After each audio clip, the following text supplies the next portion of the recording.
Muy buenas noches, sean bienvenidos al webinar Factores de éxito en la Administración Tributaria del Programa de Especialización en Gestión Regional y Local, organizado por la Escuela de Posgrado de la Universidad Continental.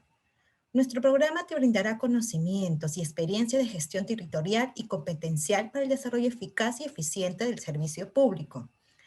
Los invitamos a participar del inicio de clases que será a partir en abril. Aprovecho para mencionar que el presente webinar se está transmitiendo en vivo vía Zoom y a través de la cuenta de Facebook de la Escuela de Posgrado de la Universidad Continental. Sabemos que su aprendizaje es importante, por ello los invitamos a unirse a nuestro grupo de WhatsApp donde podrán acceder a artículos, tips del docente y descuentos exclusivos relacionados al programa. Les recuerdo que podrán acceder a la constancia de este webinar respondiendo una breve encuesta al finalizar. La dinámica que vamos a seguir en esta noche será contar con la exposición de Jaime Sobrados Tapia y posteriormente daremos paso a la ronda de preguntas, las cuales podrán realizarse a través del chat. A continuación daremos inicio a nuestro webinar Factores de éxito en la Administración Tributaria a cargo de Jaime Sobrados Tapia, a quien tengo el gusto de presentar. Es director académico de la Escuela de Posgrado de la Universidad Continental. Se ha desempeñado como intendente regional en la SUNAT, jefe del SAD de Huancayo y gerente central de Administración, Finanzas y Logísticas en Salud. Ha asesorado diversas administraciones tributarias locales. Sin más preámbulo, le invitamos a realizar su exposición. Adelante. Gracias, Analí. Muy buenas tardes a todos los presentes. Un placer estar en este momento con ustedes y compartir algunos aspectos vinculados a la administración tributaria, algunos aspectos de la administración tributaria en general y específicamente de la administración tributaria local, que tiene algunas características particulares, digamos, como parte operativa, pero como concepto, la administración tributaria como tal es similar. Permítame, por favor, voy a cargar la presentación.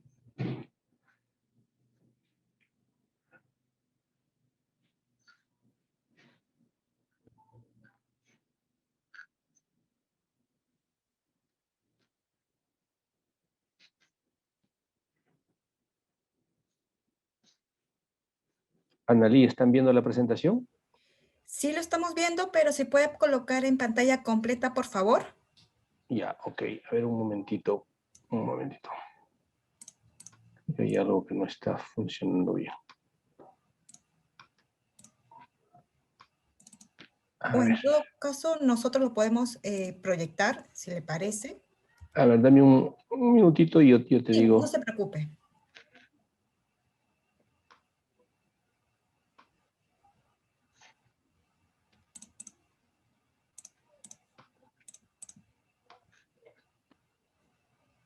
¿Ahora lo pueden ver? Ahora sí, solamente falta en la pantalla completa, la lupita. Excelente, Sí, ahora sí lo podemos visualizar. Adelante. perfecto. Muchas gracias. Bueno, en esta oportunidad vamos a tratar un tema que es muy importante para las administraciones tributarias, que es para las municipalidades, que en realidad son las administraciones tributarias según el Código Tributario. Vamos a empezar por definirla, ¿no? ¿Qué es la administración tributaria? Pues es el ente que está encargado de administrar los tributos y también de hacer cumplir el ordenamiento tributario municipal. No solamente tiene que ver con organizar todos los elementos de tributario, ya sea recepcionar las declaraciones juradas, hacer la determinación, sino también tiene como obligación hacer que los contribuyentes cumplan con las obligaciones derivadas del ordenamiento tributario, en este caso local, ¿no? Para las municipalidades, porque tenemos leyes que crean tributos a favor de las municipalidades, pero también tenemos leyes locales, que son las ordenanzas, que crean otros tributos que comentaremos más adelante.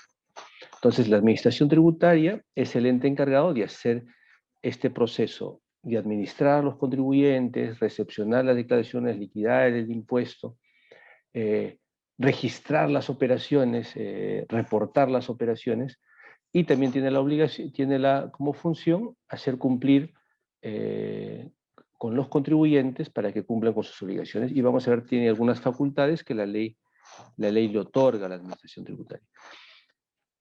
Según el Código Tributario, las municipalidades también son partes de la administración tributaria. Así como SUNAT es la administración tributaria, en el caso del ordenamiento tributario local, las municipalidades son parte de la administración tributaria y específicamente esa función la desarrollan en muchas municipalidades, las áreas conocidas como rentas, en muchas municipalidades también ya existe la gerencia de rentas, en otras ya existe la gerencia de administración tributaria, pero en esencia se ocupan de esas funciones.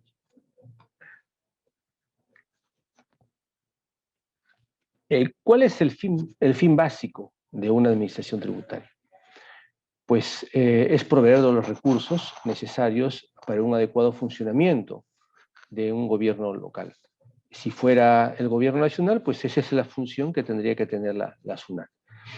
Los cuales, como bien se señala, tienen que ser esas obligaciones, esos recursos tienen que ser legalmente definidos para que sea una aportación obligatoria por los contribuyentes. Es decir, no podemos crear ningún tributo que no esté enmarcado bajo el principio de legalidad. Y como digo, hay leyes que se han creado a favor de las municipalidades, como el impuesto predial, el impuesto vehicular, el impuesto de alcabala, son creadas por ley del Congreso, pero hay otros tributos que son creados también vía ordenanza municipal, como son los arbitrios, que son los que conocemos mayormente, pero también tenemos las tasas y otros que son aprobados también vía esa ordenanza. Entonces, el fin de la administración es recaudar los ingresos necesarios para un adecuado funcionamiento de estas entidades aportados por los contribuyentes. Pero, obviamente, acá tiene digamos, una premisa interesante, ¿no? En el sentido de que obligamos a los contribuyentes a cumplir con sus obligaciones, pero este también nos exige de alguna manera que los gobiernos brinden los servicios correspondientes, es decir, un adecuado servicio, por ejemplo, de limpieza, un adecuado servicio de parques y jardines, etc. Entonces, hay esa dualidad que hace que esta función sea compleja de realizar. ¿Y cuál es el problema central de la administración tributaria? Un problema central no solamente de los gobiernos locales, sino también del gobierno, en nuestro caso, el Perú en términos generales, que tenemos bajos niveles de recaudación tributaria y no tributaria. Los ingresos tributarios en el Perú son relativamente bajos, los vamos a ver en una dinámica comparativa con otros países de la región. La presión tributaria en el Perú es muy baja. Y nos preguntamos cómo se financian el presupuesto público, pues tenemos un buen porcentaje de lo que es endeudamiento público, ¿no? Ahora nos hemos endeudado, bueno, la situación lo justifica de alguna manera, pero la presión tributaria nuestra es muy baja. Por ejemplo, ¿no? Ahí muestro un cuadro comparativo de países de América Latina y el Caribe, donde vemos la presión tributaria del gobierno central, de distintos países de la región, y donde vemos claramente que nosotros como país estamos en temas de recaudación de ingresos para que el gobierno de turno y las autoridades puedan brindar los servicios públicos que todos los ciudadanos seguro nos merecemos. Tenemos una presión tributaria muy baja. Estamos en esta lista, que es del año 2019, es decir, previo a la situación actual que nos encontramos, lo cual refleja de manera estructural cuál es la situación del Perú en comparación con otros países. Estudios señalan que por las tasas impositivas que nosotros manejamos, deberíamos estar en una presión tributaria estimada a la que tiene Chile. 20-21% debiera ser la presión tributaria en la cual deberíamos nosotros tener. Esa diferencia de presión tributaria de 5 puntos o 6 puntos porcentuales del PBI como proporción del PBI, cada punto porcentual equivale a 5.000 millones de soles. O sea, 5.000 millones de soles, ustedes han visto la noticia última, por ejemplo, sobre la carretera central que se va a hacer con el gobierno, en el convenio gobierno-gobierno con Francia, va a costar 11.000 y pico millones de soles. O sea, cada punto porcentual, con 2 puntos porcentuales, cubrimos esa carretera. y si tuviéramos una presión tributaria más alta, tendríamos los recursos para poder cubrir obras de envergadura importantes, porque el país en esa parte, en parte de la integración vial, estamos muy débiles en realidad como país comparados con otros países de acá de la región, ¿no? Sin irnos muy lejos, ¿no? Compararnos con otros países europeos u otros países, pues no resulta ser muy interesante, pero sí con países de la región, si nos comparamos, pues también tenemos, la brecha en ese sentido se está aumentando. Y eso obedece que no contamos con los recursos necesarios, amén de otros problemas que podamos señalar que no gastamos bien, etcétera, ¿no? Pero me refiero a la cantidad de ingresos que tiene, porque finalmente la administración tributaria, su función es proveer los recursos. Otras entidades u otras personas o otros funcionarios dentro de la administración pública se encargan de ejecutar el gasto. Son, digamos, dividiendo un poco las funciones. Pero en este caso, la función de la administración es traer recursos, en este caso al gobierno local, para que brinde sus funciones. Y vemos que los impuestos no nos acompañan en esa proporción. Vemos nosotros, hemos estado en mejores posiciones, ciertamente. Los ingresos tributarios, hemos tenido presiones de 16% de respecto al PBI, el 2019 14.4 y el 2020 obviamente por obvias razones hemos caído. O sea, se ha caído más de un punto porcentual, o sea, 6.000 millones de soles menos hemos recaudado producto de la situación de la pandemia. Y bueno, acá un poco también ver los ingresos del presupuesto institucional de apertura que tienen en el Estado, por ejemplo, el último año, este año ha empezado con 183.000 millones, que equivale a un 3%. ¿Cómo se financia? Parte de ese componente son ingresos de la administración tributaria local. Una pequeña parte, no llega ni al 10%, creo que es el 8%, de ese monto es aportado por todas las municipalidades del Perú que recaudan ingresos. Y si ustedes están familiarizados con este proceso de administración tributaria, para muchos es claro que hay muchas cosas por mejorar, digamos, en las administraciones tributarias local. Hay muchas que tienen buenos sistemas de cobranza y recaudación, porque también tienen los ingresos que permiten justificar eso, las acciones que han hecho. Los SATs, por ejemplo, son uno de ellos, pero hay otras que sí podrían manejarse de una mejor manera con los recursos que puedan tener, ¿no? ¿Qué cosas son los ingresos? ¿Cómo se sustentan los ingresos de las municipalidades? Pues las municipalidades tienen diferentes ingresos, ¿no? Tienen los ingresos municipales, los impuestos municipales, que acabamos de señalar, el impuesto predial, el impuesto vehicular, el impuesto al cabal, a los juegos y otros, que vamos a ver quiénes los administran. Las contribuciones y tasas que comentamos también, que son aprobadas por consejos municipales. Aquí es interesante señalar, por ejemplo, que los gobiernos regionales no tienen esa competencia. Quienes tienen la capacidad de crear tributos solamente lo tienen las municipalidades provinciales o locales o distritales, digamos. Y luego tenemos los impuestos nacionales a favor de las municipalidades, el Fondo de Compensación Municipal, el Fondo Común, que está formado por el impuesto de promoción municipal. Luego tenemos la participación en tributos a favor de las municipalidades. Bueno, es la distribución de los recursos ordinarios que el gobierno regional transfiere, y otros ingresos que puedan ser donaciones u otros, ¿no? La administración tributaria local se encarga fundamentalmente de los dos primeros, los impuestos municipales y las contribuciones y tasas. En los impuestos municipales tenemos el impuesto predial, que es de administración distrital, pero obviamente la provincial también la tiene, solamente para, digamos, exclusivamente las provinciales son las que están en la parte de abajo. El impuesto a los juegos, al cabal, a espectáculos públicos no deportivos, por ejemplo, son de administración distrital.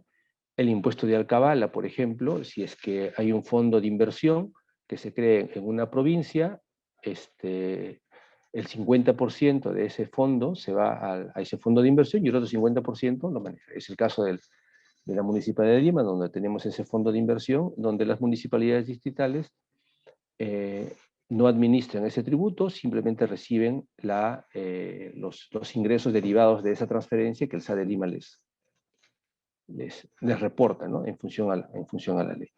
Los espectáculos público-deportivos, esos espectáculos grandes que vienen, cantantes y todos, también están grabados con una tasa correspondiente. La administración provincial, por ejemplo, el impuesto vehicular, solamente son las provinciales las que tienen eso. El sujeto obligado es donde reside el propietario del vehículo. A las apuestas y a los juegos.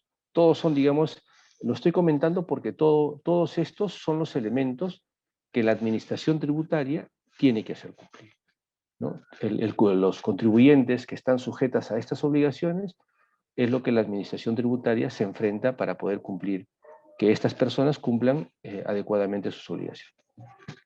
Luego tenemos las contribuciones municipales, que son derivadas de la realización de obras públicas, y las tasas municipales, que pueden ser los arbitrios, los derechos y las licencias. Y los arbitrios, ahí tenemos pues barrido, recoge basura, el serenazgo y lo que es parques y jardines, ¿no? Son creados todos por ordenanza municipal, y si queremos cambiar la forma o actualizar el costo de estos servicios, pues tiene que ser aprobado por ordenanza y luego ratificado por la provincial, ¿no? Y hay todos unos criterios específicos que se tienen que,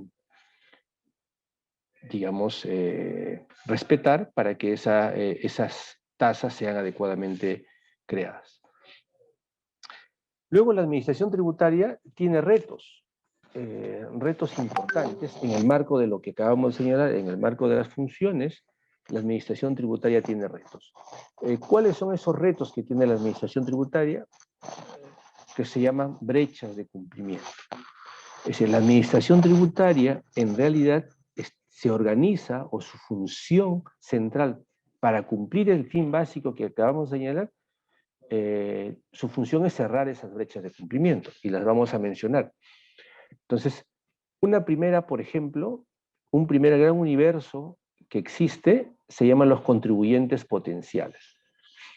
Son aquellos contribuyentes que, digamos, cumplen con la hipótesis de incidencia tributaria que los califica como contribuyentes. Por ejemplo, en el caso de un predio, el propietario, ¿quién es el sujeto del impuesto? Es aquel que es el propietario el 1 de enero de cada año. El 1 de enero de cada año es el sujeto del impuesto. Si yo soy propietario el 1 de enero y vendo mi casa el 5 de enero, pues el que lo compró el 5 recién va a ser, si no vende su casa en ese año, va a ser contribuyente el año siguiente. Y en este año será el que lo tuvo el 1 de enero. Entonces, y aquí decimos contribuyentes potenciales. Entonces, todos aquellos que son propietarios a esa fecha son los contribuyentes que tienen que estar registrados en la administración tributaria. Se dice potenciales porque no todos están registrados, ¿no? Entonces ahí se genera una primera brecha, que es los contribuyentes, la brecha de cumplimiento entre el A y el B, el gráfico A y B. Toda esa parte celeste se llama la brecha de declaración, porque son las personas que no han declarado. En la parte blanca son los contribuyentes que han venido y han registrado su predio, ¿no? Y hay una brecha. Esos son la brecha de declaración, o lo conocemos como los omisos. Y obviamente hay estrategias para atacar omisos, hay todos los procesos de fiscalización que involucran cómo actuar, detectar, ¿no? Y luego tenemos los contribuyentes que declaran. Y los contribuyentes que declaran son aquellos que se acercan voluntariamente a la administración y presentan su declaración jurada, declaran su inmueble, declaran su vehículo, etc., ¿no? Señalan que la casa tiene una tienda, es casa habitación, etc., para una correcta determinación de los servicios. Pero no todos los contribuyentes que declaran lo hacen de manera correcta. Es decir, una persona, ya sea por desconocimiento o porque lo hizo de manera adrede, si no habría forma de saberlo, pero existe una omisión. Es decir, probablemente yo declare, por ejemplo, mi casa tiene 2 pisos, y yo declare que tiene cemento pulido cuando en realidad tiene porcelanato. Y entonces la persona de la administración, pues como es una declaración jurada, la recibe y la registra como cemento pulido, y si hay el valor del predio, si hay la base imponible, se liquida el impuesto en función a esa característica. En otros casos, se ha detectado, pues, si alguno pertenece a la administración tributaria de alguna municipalidad, se ha detectado que cuando vas a ver una casa, está declarado un piso, pero tiene dos. O está declarado un terreno, pero ya hay una vivienda. Entonces, como digo, en algunos casos uno puede presumir equivocación y en otros casos, pues, intencionalidad probablemente.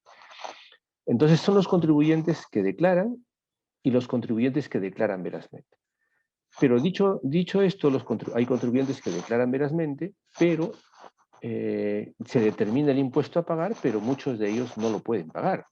Porque, claro, el hecho de tener un predio no significa necesariamente que tienes una capacidad contributiva disponible como flujo de riqueza.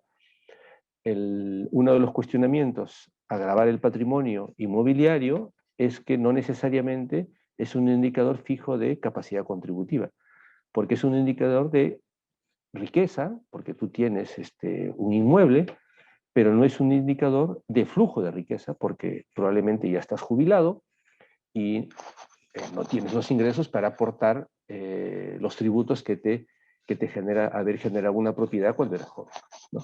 Esa es una de las grandes críticas a este impuesto al patrimonio, digamos, al patrimonio inmobiliario.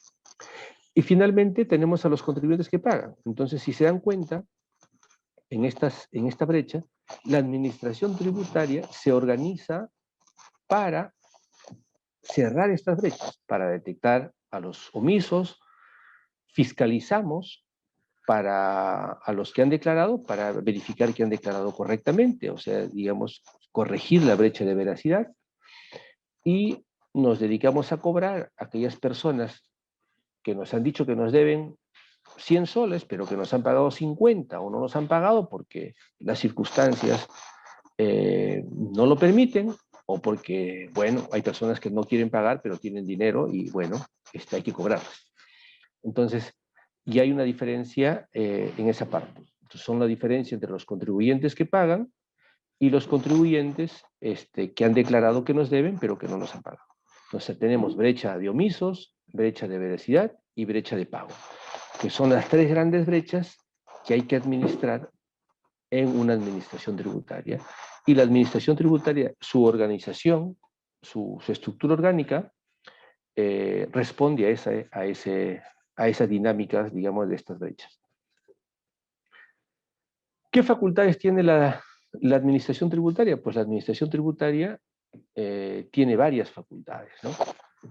La facultad de determinación y fiscalización, facultad de recaudación y la facultad sancionadora le permite ese ordenamiento legal y esas facultades que están en el Código Tributario, permitir ejercitar esa administración que estamos comentando, ¿no? Son atribuciones legales que tiene la administración tributaria. ¿Cuáles son los procesos básicos, vamos a decir, de una administración tributaria? El registro, así como, por ejemplo, en la SUNAT tener el RUC, Registro Único de Contribuyentes, es la primera fase. Exactamente en la parte de la administración tributaria local también hay que registrarse como contribuyente. Hay una diferencia entre el registro del SUNAT y el registro en una municipalidad, porque en SUNAT tú te registras en un RUC y tienes una intención de generar renta de tercera categoría o renta de cuarta o la renta que tú consideres. Es decir, tú te inscribes y después de un tiempo todavía vas a generar la renta, ¿no? En el cambio, en la administración tributaria local, tú estás obligado a declararte únicamente si eres el propietario del predio. No te inscribes en la administración tributaria local con la intención de comprar un predio o la intención de comprar una casa o un vehículo, ¿no? Acá te inscribes una vez que tú eres o calificas ya. Por ejemplo, si adquieres un predio en este mes, pues tienes que registrarte para no tener ningún problema. Por ejemplo, si lo compro este año, pues tengo hasta el 28 de febrero del próximo año para declarar, ¿no? Porque yo voy a hacer afecto recién a partir del próximo año. Entonces, esas cosas difieren, como digo, ligeramente, pero en el fondo son procesos similares. Registro de la persona, registro del predio, registro del hecho generador de la obligación imponible, en el caso de las características del predio, las características de los vehículos, las características del predio para determinar no solamente el valor del predio, sino para determinar los usos asociados a la determinación de arbitrios. El siguiente gran proceso de la administración es la determinación de esos tributos, tanto del impuesto como de los arbitrios asociados. Otro gran proceso de la administración, y ahí veíamos nosotros, es el proceso de fiscalización. La fiscalización es un proceso que consiste fundamentalmente en contrastar la declaración jurada que nos han hecho y con la realidad. O sea, viene un inspector a nuestro domicilio y releva toda la información como lo encuentra y luego lo contrasta con lo que nosotros hemos declarado y si hay diferencias nos hacen la acotación correspondiente y nos determinan los tributos que no hemos pagado. El tema con la fiscalización fundamentalmente radica es que las administraciones locales no tienen la suficiente cantidad de recursos para hacer una fiscalización masiva.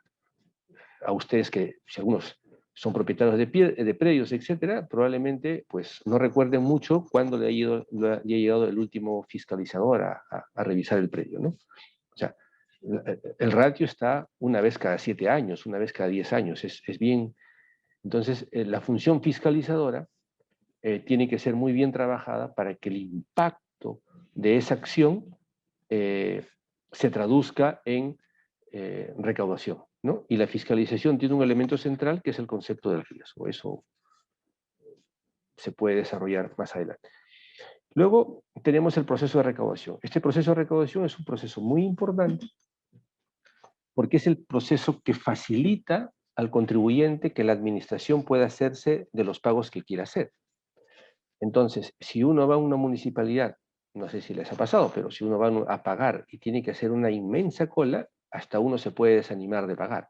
Entonces, la idea del proceso de recaudación es que sea un proceso ágil, un proceso que no tome tiempo, un proceso a ninguna persona va a una municipalidad feliz a pagar, ¿no? Creo que no sucede.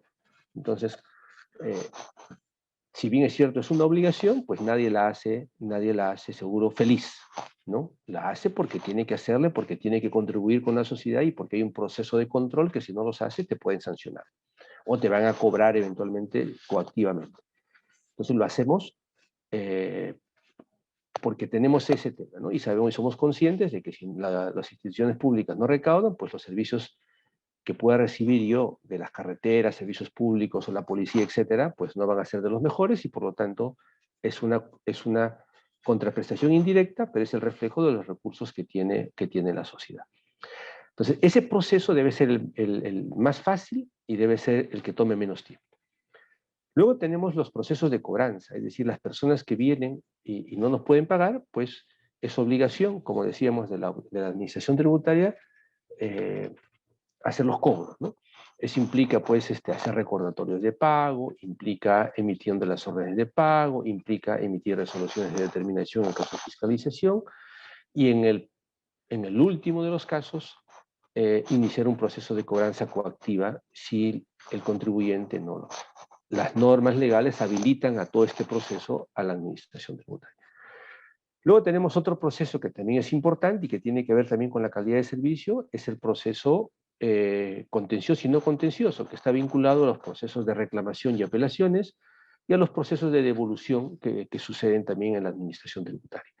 Creo que esos procesos deben hacerse dentro de los plazos establecidos. Es más, ustedes han visto la última sentencia del Tribunal Constitucional en el caso Telefónica, donde el proceso que ha demorado años y no se ha terminado resolviendo dentro de los plazos legales establecidos, porque el Tribunal Fiscal también se demoró mucho tiempo, los ha exonerado de los intereses, no del tributo, pero sí de los intereses asociados por un plazo que la administración se ha tomado en demasía, ¿no? Podemos tener opiniones en contra o no, pero no puede ser que un proceso demore años y por esos años que se demora, pues le cobró intereses. Entonces, como digo, eso puede ser opinable, pero eso es lo que ha resuelto el Tribunal Constitucional. Y el otro tema es el servicio al contribuyente. El servicio al contribuyente en realidad tiene que ver con muchos de los procesos que están ahí. No solamente es el servicio cuando una persona viene y lo atiende en ventanilla, le da la información, y el servicio tiene que ver con una adecuada información, brindarle la información correcta, la información oportuna, pero el servicio tiene que ver con la atención de caja sea rápida, tiene que ver con si hago un proceso de fiscalización, pues sea en el momento adecuado, con una duración correcta.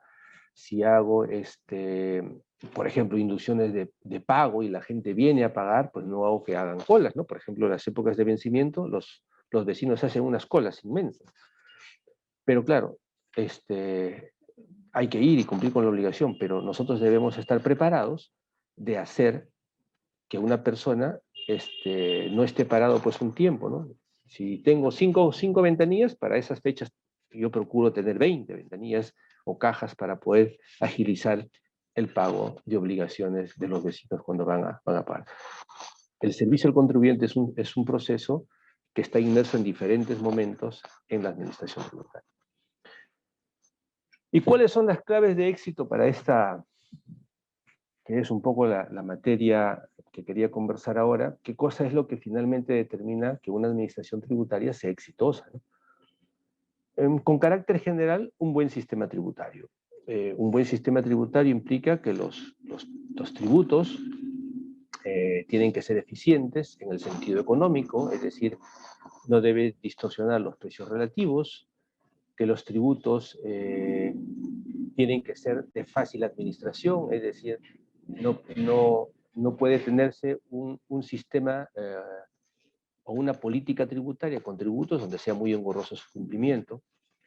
Debe ser un sistema tributario justo, es decir, un sistema tributario justo tiene un concepto que se llama la equidad horizontal y la equidad vertical, que lo que dice es para dos personas en las mismas, la equidad horizontal dice que para dos personas que tienen las mismas condiciones económicas deberían tener la misma incidencia en el impuesto, la misma presión en el impuesto.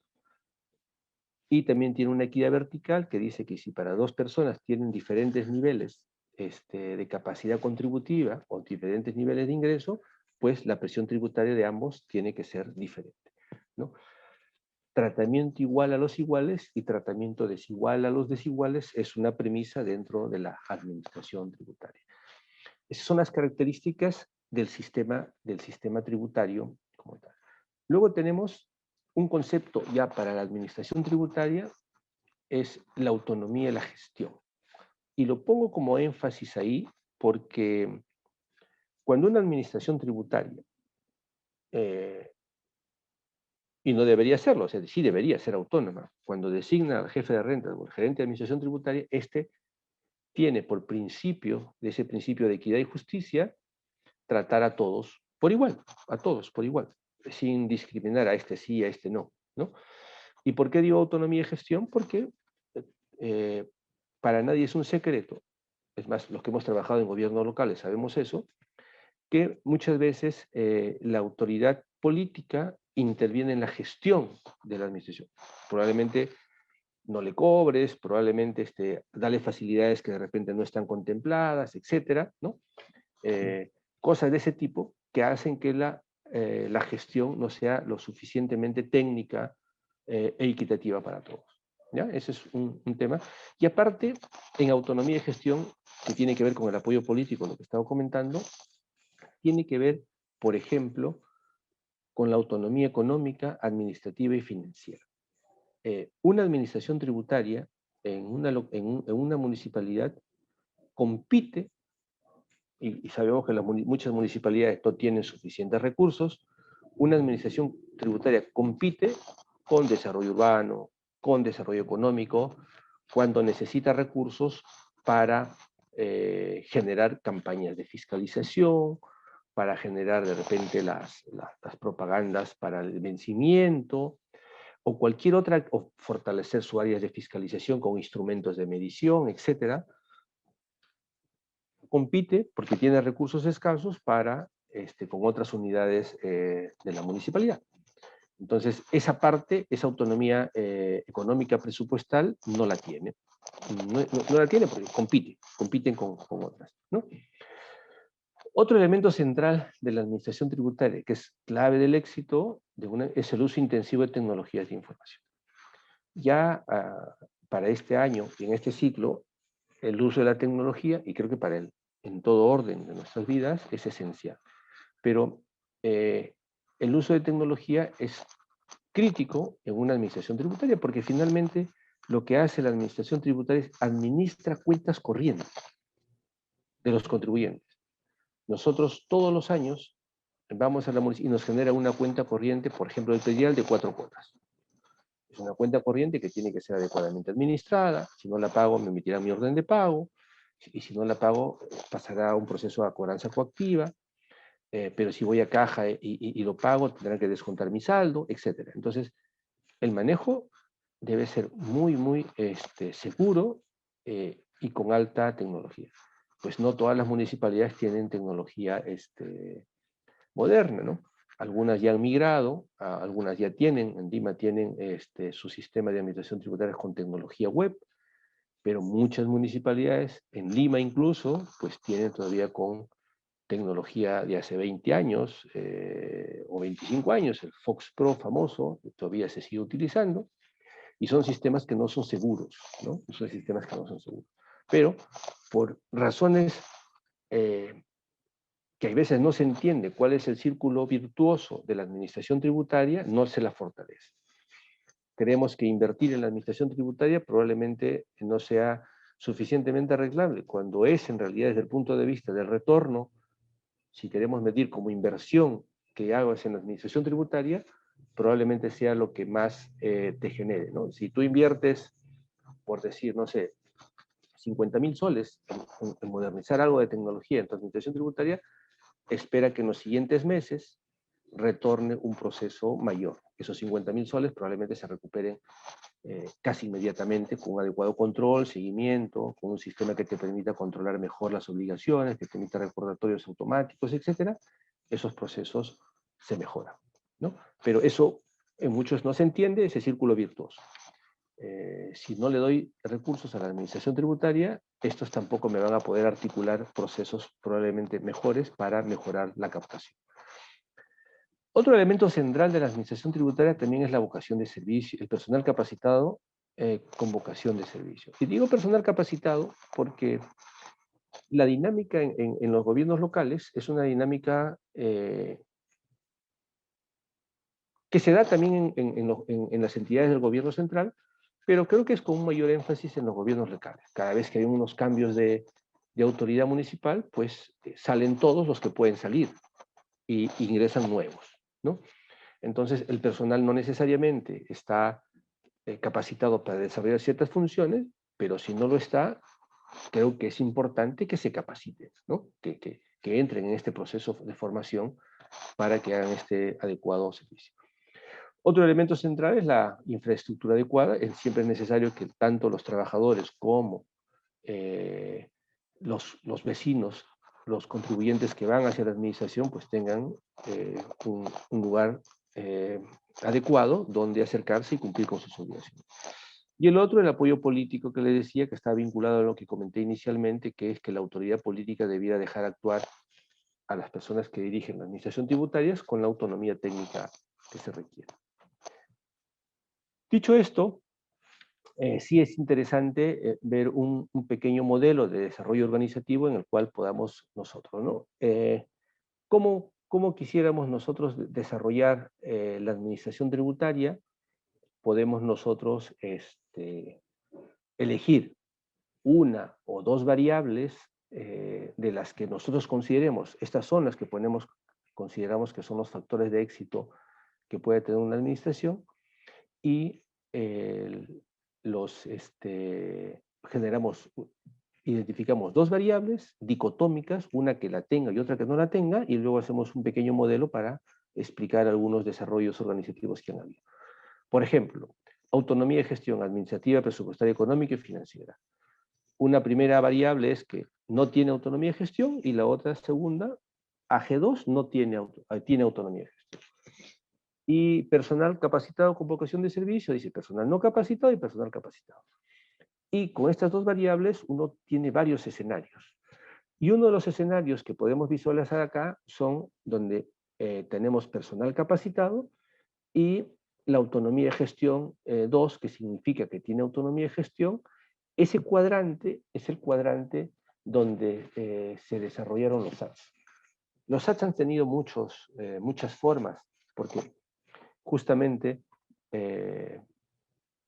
por ejemplo, ¿no? el SAT de Lima, el SAT de Lima es una organización, es el área de rentas constituida en una entidad. Es como la SUNAT, ¿no? La SUNAT fue la Dirección General de Contribuciones del MEF, se sacó en los años 90 con la nueva gerencia pública, el proceso de modernización y todo el proceso de agencia, se creó esa unidad para darle autonomía propia y que pueda desarrollarse de manera técnica y autónoma, que es la autonomía económica financiera. Los SATs son exactamente igual que las SUNAT, son una OPD, en este caso adscrita a una municipalidad, que tiene eso, ¿no?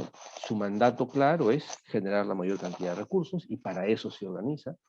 Las áreas de presupuesto, finanzas y contabilidad responden a esa finalidad. Las áreas de presupuesto, contabilidad de una no responden a esa finalidad, responden pues a todos los servicios que tiene el municipio, ¿no? Por eso es que ahí compiten con los recursos. Los SAT se financian con un porcentaje de los ingresos, como lo hace la SUNAT también. Entonces, este es un modelo. Hay algunas municipalidades hay algunas municipalidades que han desarrollado los SATs, algunas han hecho la experiencia, les ha ido muy bien, otros no tan bien, pero como no tan bien porque de repente el modelo que han empleado no necesariamente sean los modelos más interesantes o más adecuados. Por ejemplo, experiencias de SATs. Una experiencia de SAT es, pues, ninguna persona del área de rentas pasa al SAT. El SAT se capta personal nuevo, completamente nuevo, y que ingresa por concurso. Ese modelo, por ejemplo, lo empleó el SAT de Huancayo, ¿ya? Otros modelos, por ejemplo, el SAT de Cajamarca, que ya dejó de estar porque por temas ya extras, ya no es SAT, pero en su momento, como fue creado, también diseñaron, pero hicieron un concurso para que la gente que esté en la red ingresara. Y un grupo ingresó, otros no ingresaron. Y los demás puestos se cubrieron por concurso. Esos son otros modelos. La Municipalidad de San Martín también creó, hace un tiempo, su SAT. También que hizo, también generó su concurso, postularon también, ahí no hubo que estaban reservados para ellos, sino postularon como cualquier otro, los funcionarios de rentas que estaban ahí, y los que ingresaron, ingresaron, y los que no, no. Entonces, la idea es tener personal calificado, con tecnología importante. Entonces, los SATs, de alguna manera, encarnan esos elementos centrales para que una administración tributaria sea exitosa, porque tienen todas las variables. Y en todo caso, si no es exitoso, y aún teniendo todas las variables, es porque la persona que la dirige o las personas que están ahí no necesariamente son las personas que debieran estar para dirigir una organización de este tipo. Bueno, el modelo clásico de organización municipal, como ustedes pueden ver, está de esa manera. Ese es el modelo clásico, un modelo, digamos, un modelo ya clásico de organización municipal alternativo, ya, son de los SAT. El SAT es una OPD, depende del alcalde es el quien lo elige, ¿no? El alcalde es el quien lo elige, así como en la SUNAT, quien lo elige es el ministro de Economía, se designa al jefe de la SUNAT, igual en este caso, el jefe del SAT. Pero el SAT en este modelo no depende de ninguna de las áreas, ni de la gerencia de administración, ni de la gerencia municipal de la alcaldía. Es un ente autónomo cuyo único jefe es el alcalde, el jefe mayor al jefe del SAT. Listo, y acá una reflexión respecto de cómo fortalecer una administración tributaria, pero en realidad énfasis en los conceptos que están, pero en realidad este modelo, que es un balance scorecard, en realidad es aplicable a las organizaciones en general. Pero replicando acá, podríamos decir que los procesos claves de soporte están abajo. Sistemas de información, que era uno de los factores claves, personas e infraestructura, que era 3 de los factores claves que son procesos de soporte, ¿no? Obviamente las personas hacen las cobranzas, las personas hacen las registros y las cobranzas, y el soporte de la tecnología que abarca todo eso, ¿no? En procesos, obviamente esos 3 procesos que ustedes puedan ver ahí, en la parte cliente, calidad de atención, facilidades de pago, atención de reclamaciones, y como resultado final para la organización es ampliar la base tributaria, incrementar la recaudación y cerrar las brechas de omisión. Solamente acá quería mostrarles rápidamente este resultado del año 2019 del impuesto predial, lo que, digamos, el presupuesto institucional de apertura y el PIM, lo recaudado, es una muestra, ¿no?, de las municipalidades provinciales de Lima. Pues hay algunas que tienen ejecuciones importantes, otras no ejecuciones importantes, pero toda esta foto es relativa, ¿no? Porque, por ejemplo, muchas veces este señor Comas, por ejemplo, puso 29 millones de meta, ¿no? Y luego lo amplió a 31 millones y ejecutó 20. Entonces uno se pone a pensar, ¿y por qué, no? Lo que pasa es que también, ojo, cuando uno habilita un presupuesto de 29 millones, de alguna manera tú tienes habilitación presupuestal para el gasto, ¿no? Entonces, eso te da marco presupuestal. Algunos que conocen este manejo dicen, no, proyecta más, pero a veces no tiene sustento, en realidad proyectar más, porque es un marco presupuestal de gastos. Pero hay otros que están cortos, ¿no? Pusieron 8.5 y luego pues recaudaron más. Pero todo va a depender de la evaluación de los niveles de cobranza, ¿no? ¿Cuál es el ratio de cobranza que tiene una municipalidad, por ejemplo? De lo determinado en el año 2000, municipalidades como, bueno, Miraflores, San Isidro, Surco, ¿no? Pueden estar bordeando el 80% de todo lo que determinan ese año para cobrar, o más tal vez, al cierre del año han cobrado el 80%, lo cual no sucede en otras municipalidades, ¿no? De todo lo que han determinado por cobrar, probablemente se están en 50, 40%. Y arbitrios, ni qué decir, ¿no? Y arbitrios incluso es mucho más bajo el cumplimiento. Eso solamente es una muestra y vemos que hay diferente paridad, digamos, en el cumplimiento de los ingresos. Muchas gracias. Eso quería compartir estas reflexiones bueno, estos son temas que se van a tratar en el programa de especialización en gestión local y regional, bueno, y atento a las preguntas que pudieran tener a bien realizar. Muchas gracias. Muchísimas gracias, estimado Jaime. A continuación pasamos a la ronda de preguntas. Los invitamos a realizar sus consultas por el chat, por favor.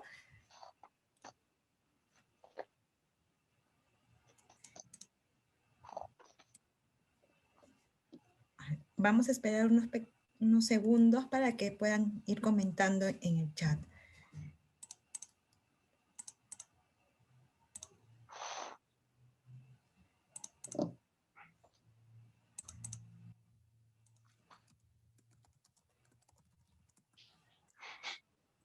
Este tema, ¿puedo comentarlo, Annalise? Sí, adelante, estimado Sí, Jaime.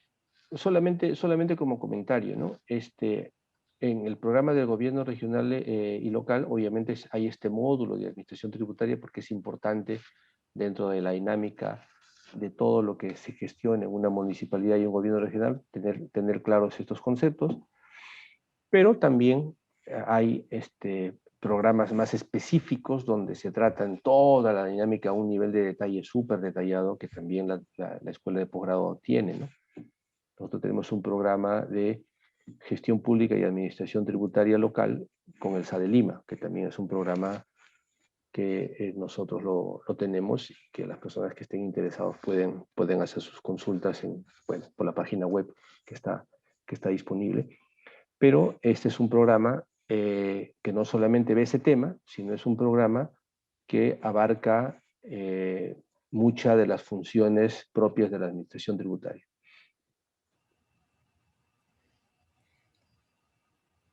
Tenemos las siguientes consultas que nos están ya Sí, realizando. sí las estoy viendo. Sí, Berenice, por ejemplo, nos menciona qué estrategias se pueden implementar en municipalidades con baja recaudación de tributos. Ya, esa es una excelente, pregunta, Berenice. Cuando una municipalidad tiene bajos ingresos, va a depender de las condiciones que tú tengas, ¿ya? Pero dentro de la administración tributaria que tenemos varias brechas, ¿no? Brechas de fiscalización. Si uno le hace la pregunta a alguien, le dice, tienes un montón de gente que no declara, etcétera, y también tienes un grupo de gente que no te paga. ¿Por dónde empiezas? Es la pregunta, ¿no? La pregunta considero que debe ser, por ejemplo, empezar por la brecha de pago. Es decir, si tú tienes a una persona que te ha pagado, que ha declarado y te dice que te debe 100, pero que no te ha podido pagar, entonces, porque pues, varias razones son por las personas que no pagan. Una puede ser que no tengan, pero en muchos casos sí tienen, pero no pagan, que es, bueno, es una costumbre muy criolla, muy del peruano, ¿no? O sea, si es que no te cobran, no pagas pues hasta que te cobren, ¿no? Pero es de una cultura muy nuestra, eso. Entonces, yo recomendaría para municipalidades que tengan baja recaudación, lo primero que tienen que atacar es la brecha de pago. La brecha de pago implica varias cosas. Uno, puedes emitir recordatorios de pago. Dos, puedes emitir órdenes de pago, por ejemplo, para aquella deuda que, ¿no? Y eso definitivamente te va a mover. Te va a mover la recaudación, sí o sí. De esa recaudación que tú puedes ir, ya ese es un proceso de diálogo y coordinación con las autoridades, porque finalmente lo que recaudas no es lo que el área de rentas puede disponer, sino es lo que ingresa a la municipalidad, y la municipalidad apenas ingresa lo distribuye, ¿no? Lo distribuye eh, a, a los gastos que de la municipalidad. Ahí tiene que generar algún tipo de consenso de que si hay algunos ingresos que se generan, pues te dejen a ti una parte para poder utilizarlo en procesos de mejora, en procesos de capacitación, etcétera, ¿no? Si no, no hay forma, hay un círculo vicioso muy grande. Sí, Anneli, yo puedo ver las preguntas acá, Anneli, yo excelente. las puedo ver, ¿ya? Está bien, estimado presidente. ¿Cómo se mejoraría, dice, la recaudación en pandemia, teniendo en cuenta que la comunidad no tiene buena cultura tributaria? Bueno, lo de buena cultura tributaria, lo de no buena cultura tributaria, tú lo has dicho, no tiene que ver con la pandemia. Esa no cultura estaba así antes, ¿no? Uno de los principios básicos de la administración tributaria es la generación de riesgo, ¿ya? Es la generación de riesgo. Entonces, una fiscalización y cobranza adecuada es importante hacerla, aunque sea a un grupo de gente que genere riesgo, porque el riesgo, uno de los principios de la administración y de la fiscalización sobre todo, es la generación de riesgo. Si yo fiscalizo y hago todo y no genero ningún riesgo, más que a los que yo estoy haciendo la fiscalización, entonces sí mi proceso no es muy completo, ¿no? No es muy completo.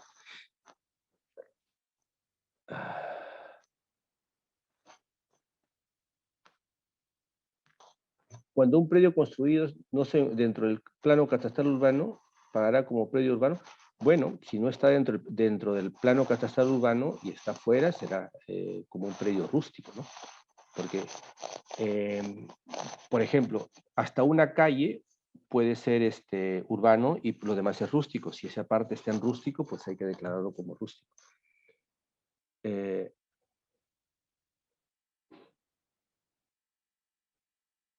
Dice, hay una pregunta bien interesante. Dice, si existen conflictos en el pago de impuestos por injerencias políticas, fiscalización tiene facultad de denunciarlos. Obviamente, si hay interferencias de ese tipo, políticas y otros, o sea, la fiscalización tributaria, pues es ir al predio y verificar, ¿no? Pero denunciarlos cualquier ciudadano o cualquier persona podría denunciar si eso sucede. No necesita que sea un fiscalizador. Si alguien se da cuenta, lo puede denunciar, ¿no? Bueno, si es un funcionario de la administración, puede denunciarlo, pues obviamente si es que considera que eso que está siguiendo no es lo correcto, pues puede denunciarlo, ¿no? Pero primero yo diría que coordine bien internamente el tema del manejo técnico que debiera haber, porque finalmente el objetivo de la administración tributaria, como siempre digo, fíjense, es recaudar los mayores ingresos para la municipalidad, los mayores ingresos para la municipalidad. La administración tributaria no los gasta, es la que, pero sí sería interesante que la parte ejecutiva de la municipalidad brinde unos buenos servicios, porque eso genera que facilite, digamos, si tú te cobran parques y jardines, y a mí me ha pasado, les cuento, como anécdota, ¿no? Una persona viene y me dice, señor, ¿cómo en parques y jardines si las plantas están ahí que ya se quieren morir? Entonces me dice, si estuviera bonito, yo pagaría. Pues le digo, señor, si usted no paga, ¿cómo va a estar bonito? ¿Quién lo hace? ¿Cómo tenemos los recursos para pagarlo, ¿no? Es como el problema del huevo y la gallina, que es primero, ¿no? Entonces, por ejemplo, las muchas municipalidades hacen esto, ¿no? El costo del arbitrio, que sea 1.000.000, por ordenanza eliminan, subsidian los gastos con otros ingresos y solamente distribuyen el 500.000. Y de ese 500.000 ni siquiera terminan de cobrar todo. Yo creo que ahí el esfuerzo, los gobiernos locales, se tiene mucho por hacer. También hay una doble dinámica, fíjense, cuando el Estado, gobierno central, tenía recursos y distribuía a las municipalidades no hacen el esfuerzo de mejorar la administración tributaria, porque se genera un concepto que se llama la pereza fiscal. Si el gobierno central me envía recursos y yo no me abastezco incluso para gastar o hacer las obras que tengo, ¿para qué me voy a, valga entre comillas, pelear con la población cobrándole tributos cuando yo tengo, ¿no? Esa es una dinámica, por ejemplo, que hace que en estas épocas, donde todos deberíamos poner el hombro, no se da porque se genera una falsa cultura en la sociedad, ¿no? También vi por acá un tema sobre los beneficios que otorgan las municipalidades. Fíjense, como es un tema que a veces las personas que trabajan en la administración tributaria local no pueden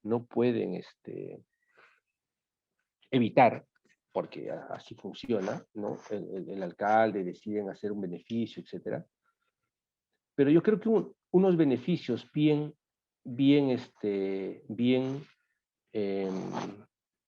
diseñados sí permite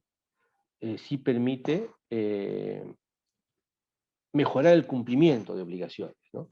Por ejemplo, si ustedes hacen un beneficio que diga, por ejemplo, ¿no? Por ejemplo, si ustedes están al día ahora y en el ejercicio anterior, en los 2 años, te descuento de los años anteriores, ¿no? Y así. El año siguiente, también. Y vas tú obligando a que siempre estén al día. O sea, la idea es que estén al día ahora y el año anterior, o este año, y te doy beneficios hacia atrás. El año siguiente, también te doy este año, y el primer año, este año, el segundo año que estés al día, el año corriente más el año anterior, el tercer año, el año corriente más los 2 años anteriores, de forma tal de que tú, de acá a 5 años, nadie te debe ya. Vas regularizando y vas, digamos, si cabe la palabra, cobrando lo chiquito que queda.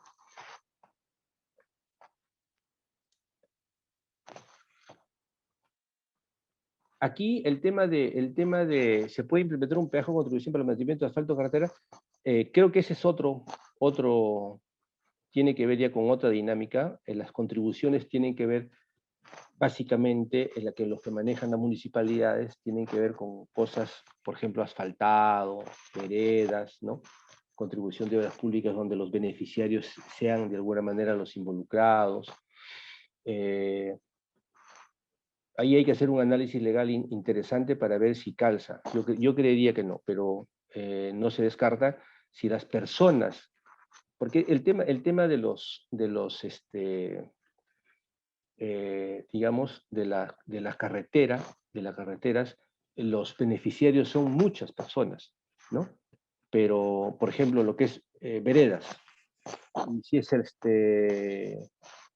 las personas a las quienes se le aplica la contribución son a las personas directamente beneficiarias de esa zona, ¿no? En ese caso, habría que ver bien si aplica el concepto, ¿no?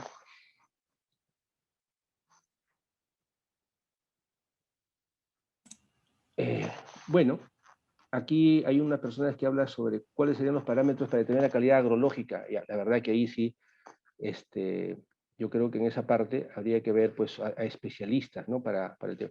En el tema del impuesto predial parece sencillo, pero hay algunos casos como lo que comenta su compañero, requieren de especialistas. Por ejemplo, si ustedes quieren evaluar, digamos, por ejemplo, en algunas municipalidades seguro tienen un centro comercial, donde tienen pues una cantidad de obras, ductos de ventilación, aires acondicionados, etcétera, requiere especialistas para poder ser evaluado.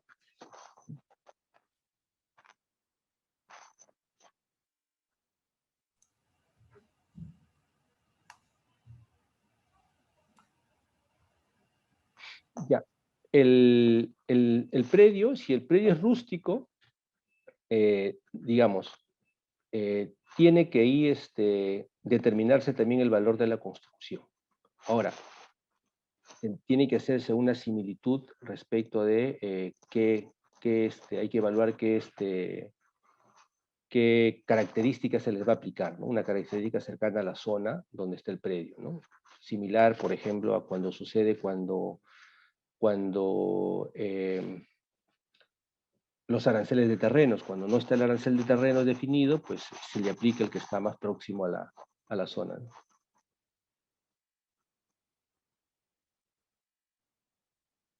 Ya. Esa pregunta es bien interesante. ¿Qué piensa de la publicación web de deudas tipo SUNAT que publica la deuda coactiva? Ya, a ver. Fíjense, el artículo 85 del Código Tributario, que es el que regula lo que es reserva tributaria, se define claramente qué elementos son reserva tributaria, pero la deuda no es reserva tributaria. O sea, la deuda no está dentro de las categorías de reserva tributaria. Lo que sí te define son la alícuota, la tasa, la base imponible. Todos esos elementos son elementos que son parte de la reserva tributaria, pero la deuda no. Y como comentario les digo que cuando yo estaba en SUNAT, ya hace muchísimos años, ¿cuántos años atrás? Publicábamos nosotros, y no en la web, sino publicábamos en publicación abierta a los deudores. Obviamente que a los deudores no les gusta, pues, ¿no? Pero no es una reserva, no es reserva tributaria, ¿ya? Porque la única limitación vinculada a eso es reserva tributaria.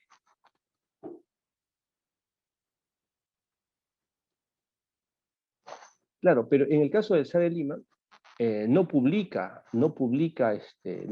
la deuda ordinaria. Digamos, las personas que entran a su cuenta individual, y miran cuánto deben. Es como en lugar de ir a la ventanilla que me lo diga la persona,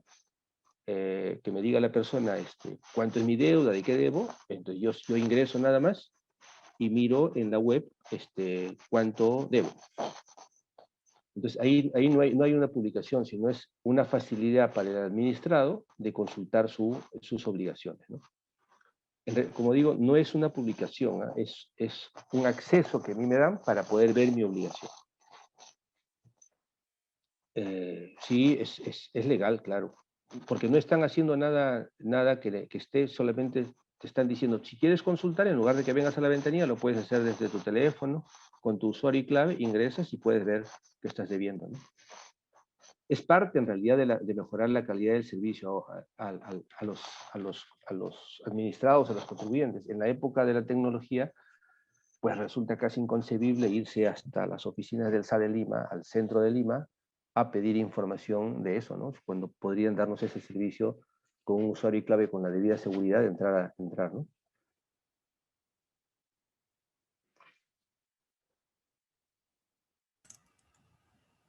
Bueno, municipalidades lo han hecho en caso de papeletas de tránsito, ¿no?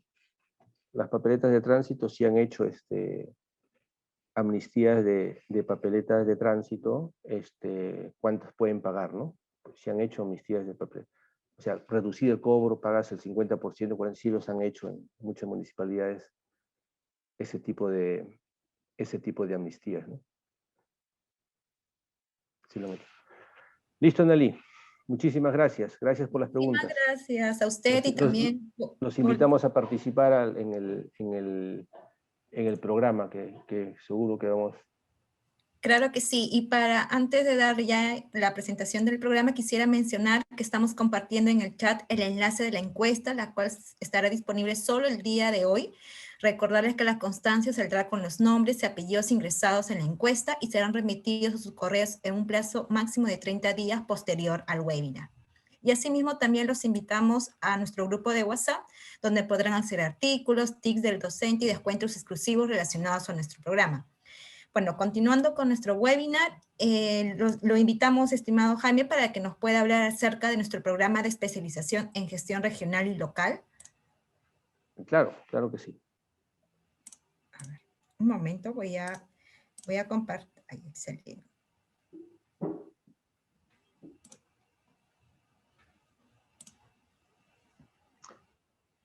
Bueno, este es un programa que brinda una certificación como especialista en gestión regional y local a nombre de la Escuela de Posgrado de la Universidad Continental. Adicionalmente, bueno, en realidad podríamos decir que hay dos certificaciones, ¿no? Y hay un diploma también de especialista en gestión pública descentralizada cuando se aprueban los primeros módulos correspondientes a 128 horas lectivas, porque el programa tiene 160. Adelante, Analí. Y bueno, este es el plan de estudios. El plan de estudios trata de recoger la dinámica local, digamos, ¿no?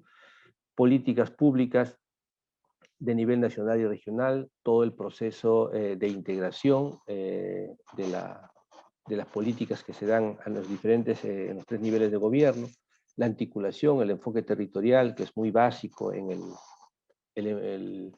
el enfoque territorial. Estamos tratando de rescatar el enfoque territorial en todo este proceso. Los planeamientos estratégicos, los diferentes niveles de planeamiento estratégico, ¿no? El POI, el PEI, los PCEN, los programas, el PEI, el programa el plan operativo, etcétera, todo, y el presupuesto, porque finalmente el presupuesto es la valorización del plan operativo institucional, ¿no? La inversión pública para el desarrollo, cómo manejar el INVIERTE-PE, por ejemplo. Es muy importante que se entienda el INVIERTE-PE con todas sus variantes y cómo puede aportar ese mecanismo. Todo el tema de contratación pública, en un programa de gestión pública no puede dejar de estar un programa de contrataciones públicas. Y lo digo porque dentro de la gestión pública son varios componentes. Uno es el diseño, que es el planeamiento. Lo otro es decir cuánto va a costar, ¿no? Uno es el planeamiento, te dice qué. Y el presupuesto te dice de alguna manera cuánto te va a costar, cuánto necesitas invertir. Pero hasta ahí, para los que están en esas áreas no se molesten, pero solamente son papeles. Luego viene el proceso de la contratación de aquello que requieres para brindar los servicios que te has propuesto en tu PI, que es la ejecución del proceso. Entonces, el tema de contrataciones es muy importante. Y luego, obviamente, viene la adecuada ejecución de la contratación y la prestación del servicio, ¿ya? Y ahí ya se va materializando los bienes y servicios requeridos para brindar el servicio al ciudadano. Luego, todo lo que es la gestión intergubernamental con enfoque procesos y en resultados. Tratamos de resaltar el enfoque de procesos para que la gestión se entienda. La lógica en el Estado siempre es una lógica funcional, ¿no? El área de rentas, pero el área de rentas depende de muchos procesos, de los recursos que le pueda dar el área de le habilite presupuesto o la gerencia de administración que apruebe la asignación de una partida para hacer tal cosa. Entonces, eso se tiene que quedar claro, cómo es el enfoque proceso de cara a activar correctamente en la etapa del proceso de cara a conseguir el resultado que uno espera, ¿no? No solamente basta decir, yo quiero, no sé, construir una obra. Ya, eso está muy bien, pero ¿qué es lo que tengo que hacer yo para construir esa obra? Es tener en claro cuál es la ruta que vamos a seguir, ¿no? Y hay veces en la administración pública hay algunos que se quieren saltear eso, y obviamente entran en problemas después, ¿no? Porque no te puedes saltear, pues aun cuando uno diga, pero eso no le agrega valor, como que hay muchas cosas que no le agregan valor y que nos deberíamos saltear, lamentablemente el sistema de control te dice, sí, pues, pero tú no decides si te salteas o no, porque la ley te dice que tienes que pasar por acá y tienes que pasar por ahí. Eso es una de las grandes dificultades de la administración pública. No digo dificultades, esa es la cultura de la administración pública, seguir los parámetros que están establecidos. Por eso es que muchas personas del sector privado, cuando ingresan al sector público, no, no hacen una buena gestión, porque en el sector privado tú primas el resultado.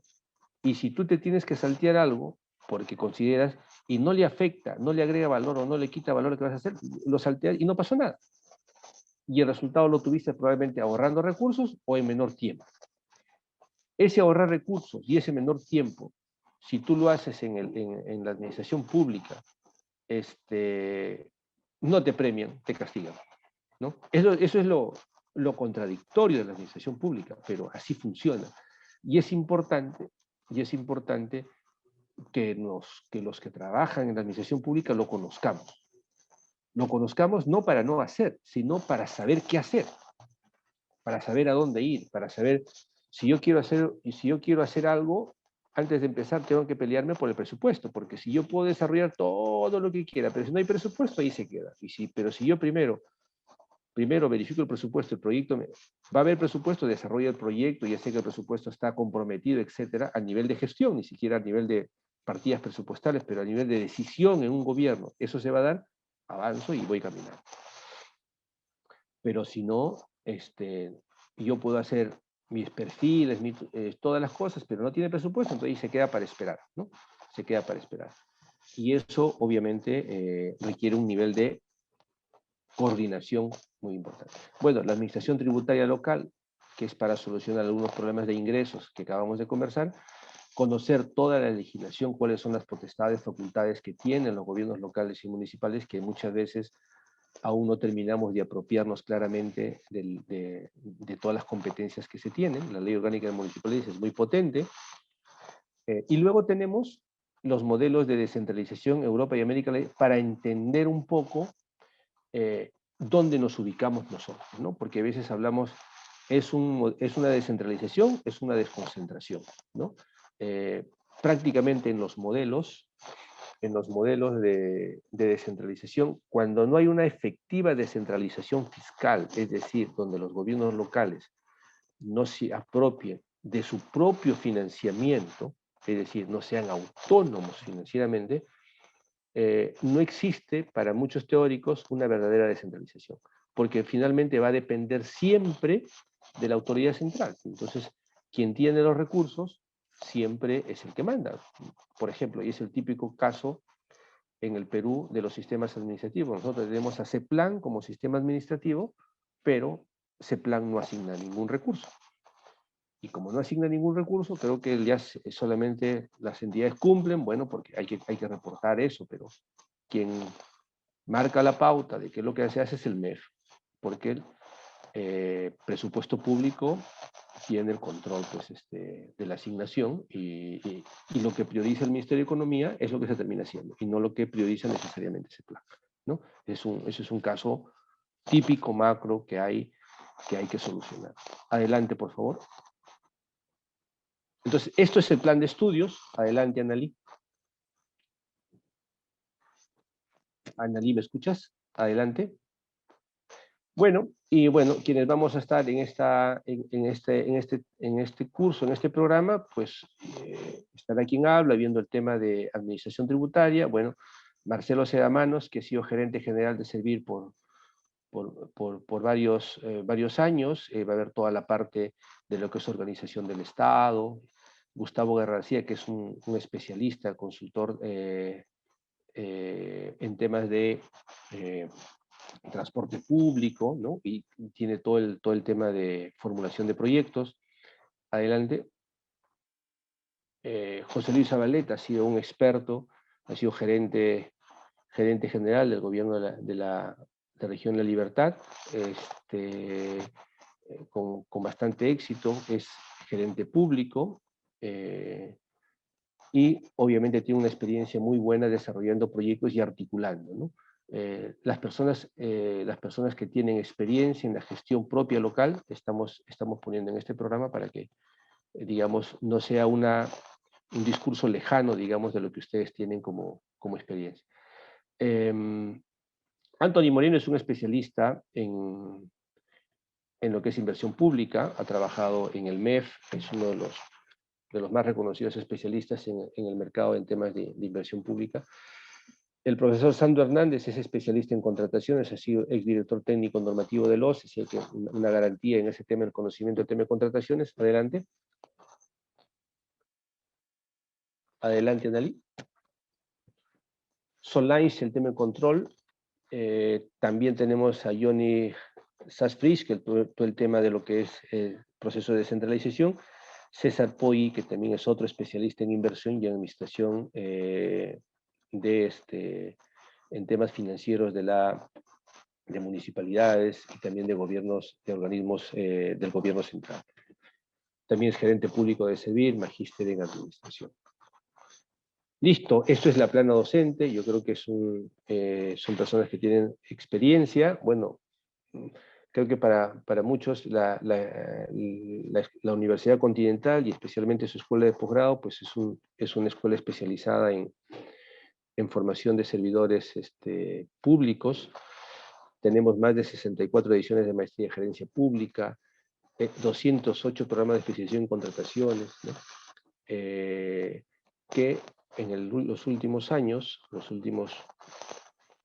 desde que se fundó la escuela como tal, a partir del año 2008, pues nuestro foco siempre ha sido fortalecer las capacidades de los funcionarios públicos de cara a fortalecer sus capacidades con el propósito de que estos, a través de su acción mejorada, generen un impacto positivo en la sociedad y en la vida de los ciudadanos.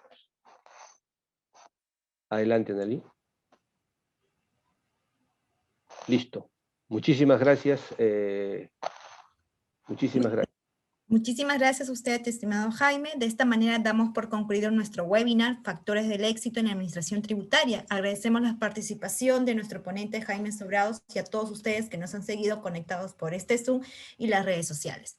De parte de la Escuela de Posgrado de la Universidad Continental, les agradecemos su participación. Muchas gracias. Muchas gracias. Muy buenas noches. Hasta luego. Hasta luego.